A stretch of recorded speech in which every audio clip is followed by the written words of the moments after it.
So now you know a little bit about branding, colors, and fonts, but maybe you're still unsure of how to bring all of these elements together into a cohesive project. What I would recommend is going out and looking for inspiration. See how other people have brought all these elements together to create their own designs. The easiest place to look for inspiration is around you. Look at food cartons and look at billboards, look at advertisements, and see what you like and don't like about each of these designs. If you still need inspiration after looking in the world around you, then feel free to go online. A great resource for design inspiration is Pinterest. You can search graphic design inspiration and a lot of suggestions will come up. But you can narrow that search down depending on what your specific project is. If you're working on Instagram templates, you can search Instagram templates inspiration. Or if you're working on a flyer for a 5K, or if you're working on a billboard, you can see all these different types of designs on Pinterest. And it's been really helpful for me, especially when I get stuck and I need something to jog my creative mind.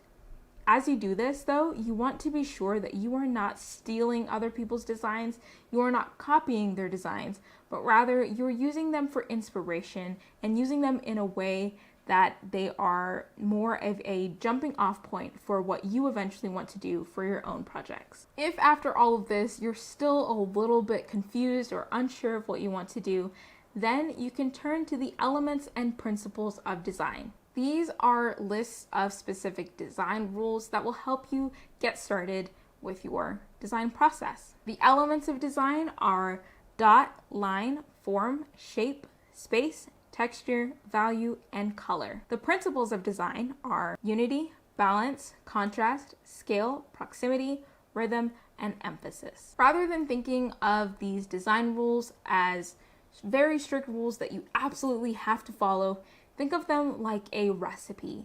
If you're a beginner at cooking, you're going to want to follow the recipe to a T. You're going to want to follow the directions exactly as is and the measurements as well exactly as is. But as you become more advanced, then you can start to decide that maybe you don't like as much salt in your recipe or you want to add a bit more pepper. And as you become even more advanced, you won't even need the recipe altogether. All of the recipes and rules that you've learned from your experience from cooking are now ingrained in your cooking process. Since this is a general overview and a beginner's course, we're not going to go into the meaning and the purpose of each of these elements and principles, but in a future class we'll be going more in depth